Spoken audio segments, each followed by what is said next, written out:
CM Siddaramaiah ವಿರುದ್ಧ ಅವಾಚ್ಯ ಶಬ್ದಗಳಿಂದ ನಿಂದಿಸಿರುವಂತಹ ಆರೋಪ ಬಿಜೆಪಿಯ 42 ಜನರ ವಿರುದ್ಧ ಎಫ್ಐಆರ್ ದಾಖಲಾಗಿದೆ. ಸಿದ್ದರಾಮಯ್ಯ ವಿರುದ್ಧ ಅವಾಚ್ಯ ಶಬ್ದಗಳನ್ನು ಬಳಸಿ ನಿಂದಿಸಿರುವಂತಹ ಆರೋಪ 42 ಜನರ ವಿರುದ್ಧ ಎಫ್ಐಆರ್. ಬಿಜೆಪಿಯ ಪ್ರತಿಭಟನೆ ವೇಳೆ ಸಿಎಂ ವಿರುದ್ಧ ಅವಹೇಳನಕಾರಿಯಾಗಿ ಘೋಷಣೆ ಕೂಗಲಾಗಿದೆ. ವಿಪಕ್ಷ ನಾಯಕ ಆರ್ ಅಶೋಕ್ ನೇತೃತ್ವದಲ್ಲಿ ಈ ಪ್ರತಿಭಟನೆ ನಡೆದಿತ್ತು. ಧಾರವಾಡ ಜಿಲ್ಲಾ ಕಾಂಗ್ರೆಸ್ ಮಹಿಳಾ ಕಾಂಗ್ರೆಸ್ ಘಟಕ ಪಾಲಿಕೆಯ ವಿಪಕ್ಷ ನಾಯಕಿಯಿಂದ ಬಿಜೆಪಿ ಕಾರ್ಯಕರ್ತರ ವಿರುದ್ಧ ದೂರು ದಾಖಲಿಸಲಾಗಿತ್ತು. ರಾಜ್ಯದ ಮುಖ್ಯಮಂತ್ರಿಯ ವಿರುದ್ಧ ಮಾನಹಾನಿ ಮಾಡಿದ್ದಾರೆ. 3 ದೂರುಗಳನ್ನು ಒಟ್ಟುಗೂಡಿಸಿ 1 ಎಫ್ಐಆರ್ ಅನ್ನು ದಾಖಲು ಮಾಡಲಾಗಿದೆ.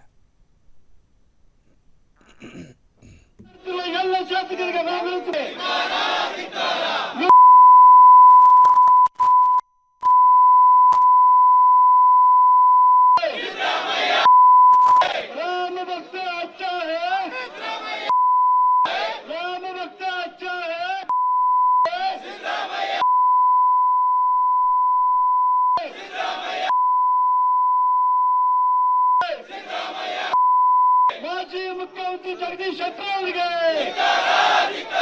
ಶಾಸಕ ಪ್ರಸಾದ್ ಅವರಿಗೆ, ಶಾಸಕ ವಿನಾಯಕ್ ಕುಲಕರ್ಣಿ ಅವರಿಗೆ,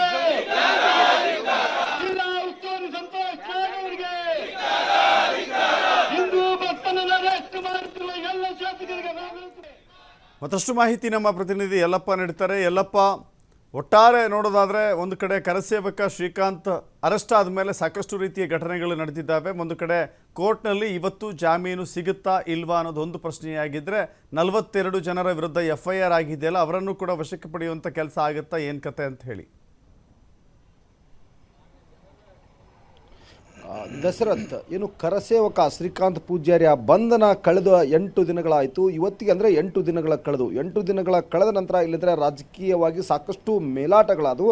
ಮೇಲಾಟ ನಂತರ ಇದೇ ಒಂದು ವಿಷಯವನ್ನು ಇಟ್ಟುಕೊಂಡು ಕಾಂಗ್ರೆಸ್ ಸರ್ಕಾರದ ವಿರುದ್ಧ ಮತ್ತು ಪೊಲೀಸ್ ಇಲಾಖೆ ವಿರುದ್ಧ ಬಿಜೆಪಿ ದೊಡ್ಡ ಮಟ್ಟದ ಪ್ರತಿಭಟನೆಯನ್ನು ಕಳೆದ 2 ದಿನಗಳ ಹಿಂದುಗಡೆ ಅಂದರೆ ಹುಬ್ಬಳ್ಳಿಯ ಶಹರ ಠಾಣೆಯ ಪೊಲೀಸ್ ಕಡೆ ಮುಂದುಗಡೆ ಮಾಡಿತು. ಅವರೆಲ್ಲರ ವಿರುದ್ಧ ಇವತ್ತು ಪ್ರಕರಣ ದಾಖಲಾಗಿದೆ. ಆ ಪ್ರಕರಣಕ್ಕಿಂತ ಮುಂಚೆ ಇನ್ನೊಂದು ಮಾತಾಡೋದಾದರೆ ಇಲ್ಲಿ ಅಂತಾರೆ ಶ್ರೀಕಾಂತ್ ಪೂಜಾರಿಯ ಒಂದು ಇವತ್ತು ಜಾಮೀನು ಅರ್ಜಿ ವಿಚಾರಣೆ ಈಗಾಗಲೇ ಅಂತ ಮುಗಿದಿದೆ. ಇವತ್ತು ಜಿಲ್ಲಾ ನ್ಯಾಯಾಲಯ ಒಂದು ಆದೇಶದ ಕಾಪಿಯನ್ನು ಹೊರಡಿಸಬೇಕಾದ, ಅದು ಮಧ್ಯಾಹ್ನ 2 ಗಂಟೆ ಒಳಗೆ ಆದೇಶ ಕಾಪಿಯನ್ನು ಹೊಡೆದ್ರೆ ಇವತ್ತು ಜೈಲಿನಿಂದ ಬಿಡುಗಡೆ ಭಾಗ್ಯ ಇಲ್ಲಿ ಅಂತಂದರೆ ಶ್ರೀಕಾಂತ್ ಪೂಜಾರಿಗೆ ಲಭಿಸಿದೆ. ಅಂದರೆ ಎಲ್ಲ ವಿಚಾರಣೆ ಹಂತವನ್ನು ನಿನ್ನೆ ಇಲ್ಲಿ ವಾದ ಪ್ರತಿವಾದ, ಒಂದು ಕಡೆ ಅಂತಾರೆ ಶ್ರೀಕಾಂತ್ ಪೂಜಾರಿಯ ಪರ ವಕೀಲ ಸಂಜೀವ್ ಬಡಸ್ಕರ್, ಇನ್ನೊಂದು ಕಡೆ ಅಂತಾರೆ ಸರ್ಕಾರಿ ವಕೀಲರು, ಇವರಿಬ್ಬರ ವಾದ ಎರಡೂ ಸಹ ಇಲ್ಲಿ ವಾದ ಮತ್ತು ಪ್ರತಿವಾದ ಎರಡೂ ಆಗಿವೆ. ವಿಚಾರಣೆ ಮುಗಿದ ನಂತರ ಈಗಾಗಲೇ ಅಂತಂದರೆ ಇವತ್ತು ಆದೇಶದ ಕಾಪಿ ಅಂದರೆ ಇವತ್ತು ಏನು ಜಿಲ್ಲಾ ನ್ಯಾಯಾಧೀಶರು ಇಲ್ಲಿ ಅಂದರೆ ಶ್ರೀಕಾಂತ್ ಪೂಜಾರಿಗೆ ಜೈಲ್ ಕೊಡ್ತಾ ಮತ್ತೆ ಜೈಲಾ ಬೇಲಾ ಅನ್ನೋದು ಒಂದು ಕಡೆ ಅಂದರೆ ಮಧ್ಯಾಹ್ನ 2 ಗಂಟೆ ಒಳಗೆ ಗೊತ್ತಾಗಲಿದೆ. ಇದರ ನಡುವೆ ಇಲ್ಲಿ ಅಂದರೆ ನಿನ್ನೆ ಏನು ಈ ಸಂಬಂಧಪಟ್ಟಂಗೆ ಒಂದು ಪ್ರಕರಣವನ್ನು ವಿರೋಧಿಸಿ ಯಾವಾಗ ಇಲ್ಲಂದರೆ ಬಿಜೆಪಿ ನಾಯಕರು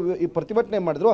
ಆ ಪ್ರತಿಭಟನೆಯಲ್ಲಿ ಕೆಲವೊಂದಿಷ್ಟು ಅವಹೇಳನಕಾರಿ ಹೇಳಿಕೆ ನೀಡಿದ್ರು. ಇಲ್ಲಿ ಸಿದ್ದರಾಮಯ್ಯ ವಿರುದ್ಧ, ಜಗದೀಶ್ ಶೆಟ್ಟರ್ ವಿರುದ್ಧ, ವಿನಯ್ ಕುಲಕರ್ಣಿ ವಿರುದ್ಧ. ಆದರೆ ಪ್ರಮುಖವಾಗಿ ಇವತ್ತು ಮುಖ್ಯಮಂತ್ರಿ ಸಿದ್ದರಾಮಯ್ಯ ವಿರುದ್ಧ ಅವಹೇಳನಕಾರಿ ಹೇಳಿಕೆ ನೀಡಿದ್ರು.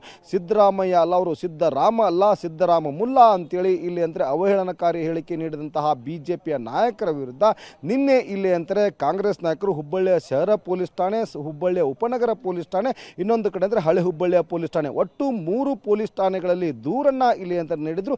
ಮತ್ತು ಇಲ್ಲಿ ಪ್ರತಿಯೊಂದು ಪೊಲೀಸ್ ಠಾಣೆಯಲ್ಲಿ 3 ಪ್ರತ್ಯೇಕವಾಗಿ ದೂರಗಳು ನೀಡಿದ್ರು. ಒಂದು ಕಡೆ ಅಂತಾರೆ ಹುಬ್ಬಳ್ಳಿ ಧಾರವಾಡ ಮಹಾನಗರ ಘಟಕ ಏನು ಕಾಂಗ್ರೆಸ್ ಘಟಕ ಏನಿದೆ ಅದರ ಕಡೆಯಿಂದ ಒಂದು ಕಡೆ ದೂರು, ಇನ್ನೊಂದು ಕಡೆ ಅಂತಾರೆ ಮಹಿಳಾ ಘಟಕದಿಂದ ಇನ್ನೊಂದು ದೂರು, ಮತ್ತೊಂದು ದೂರು ಇಲ್ಲಿ ಅಂದರೆ ವಿಪಕ್ಷ ನಾಯಕಿ ಸುವರ್ಣ ಕಲ್ಕುಂಟ್ಲ.